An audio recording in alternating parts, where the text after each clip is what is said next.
सरकार अगर लोगों के हिसाब से काम ना करे तो क्या उसके पास रिवोल्ट करने का अधिकार है?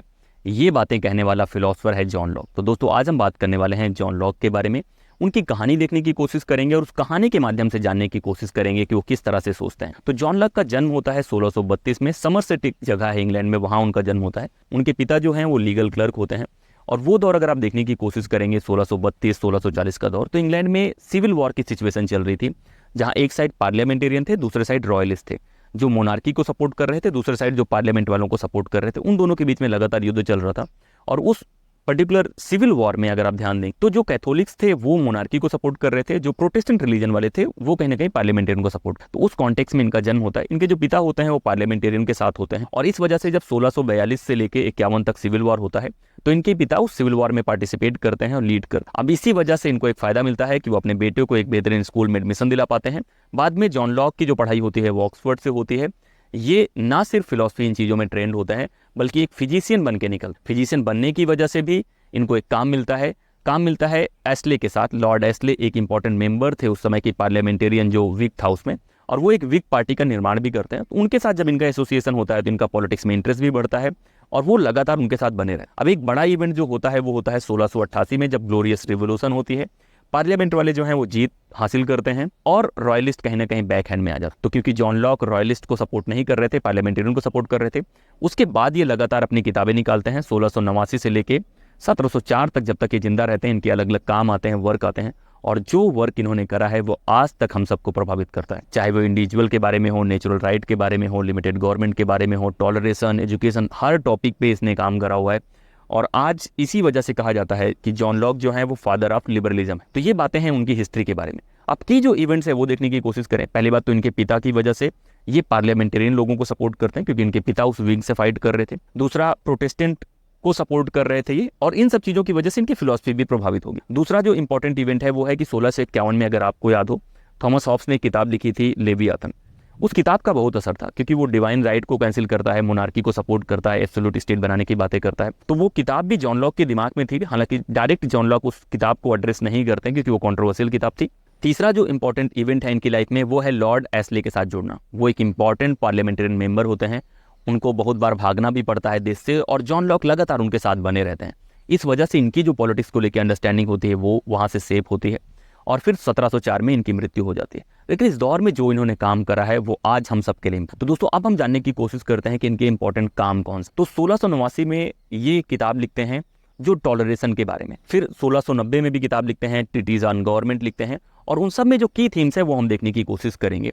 जो इनका पहला इंपॉर्टेंट आइडिया है वो ये है कि माइंड टैबुला रासा हो। मतलब कहने का है कि जो हम लोग हैं या इंसान होते हैं उनके दिमाग में इन्नेट चीज़ें नहीं हैं, उनकी आत्मा में चीज़ें लिखी नहीं होती, जैसा कि प्लेटो और बाकी थिंकर्स बताने की कोशिश कर रहे थे।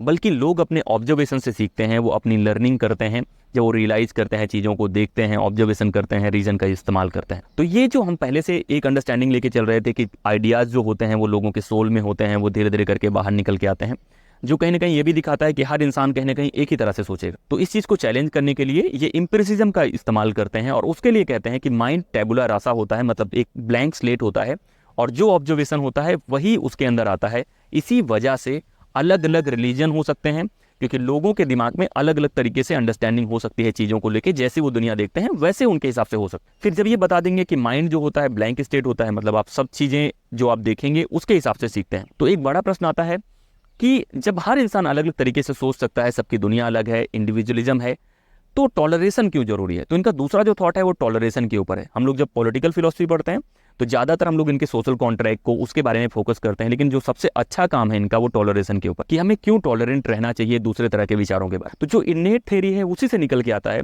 क्योंकि अलग अलग लोग अलग अलग तरीके से सोच सकते हैं, इसलिए टॉलरेशन एक व्यवस्था होनी चाहिए ताकि हर इंसान अपने तरीके से जी पाए।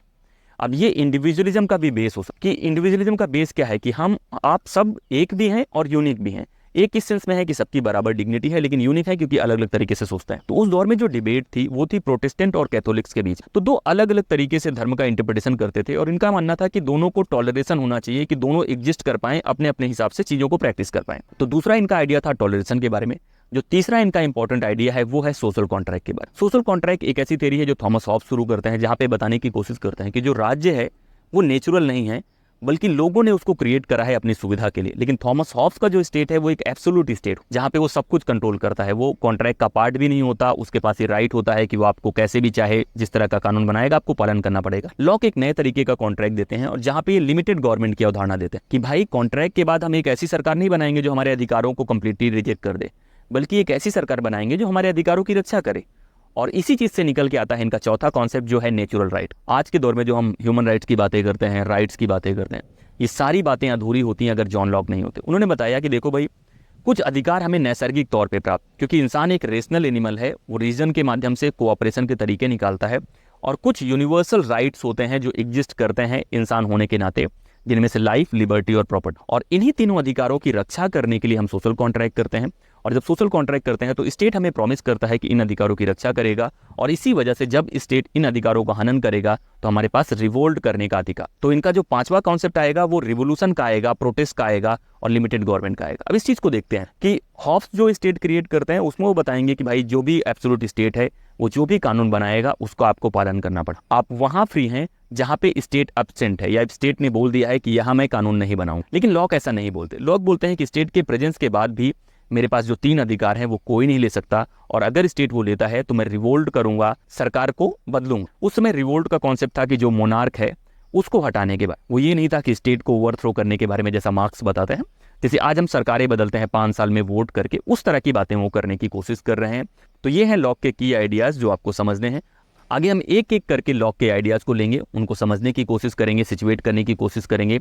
लॉक को फादर ऑफ लिबरलिज्म कहा जाता है, इंडिविजुअलिज्म को प्रमोट करने वाला कहा जाता है। आज के टाइम पे कोई भी ऐसी सरकार नहीं है जो लॉक के विचारों से प्रभावित नहीं है। जो डिस्कोर्स है कंप्लीट वो कहीं ना कहीं लॉक के इर्द गिर्द घूमता है, लिमिटेड गवर्नमेंट से लेके सारी चीजें।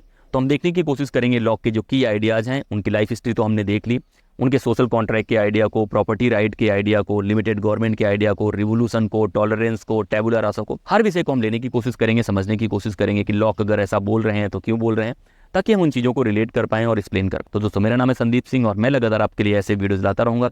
ये वीडियो जो शूट हो रहा है जेएनयू के स्टेडियम में शूट हो रहा है, दूसरे साइड जेएनयू का स्टेडियम है, पीछे मेरे पीएसआर है। तो इसी तरह की लोकेशन पे आपको वीडियोस मिलते रहेंगे। बने रहिए, शेयर कीजिए, सब्सक्राइब कीजिए और ज़्यादा से ज़्यादा इस वीडियो को फैलाने की कोशिश कीजिए, क्योंकि इस सीरीज में बहुत सारे वीडियोज आने वाले हैं। इस वीडियो में इतना ही। जय हिंद।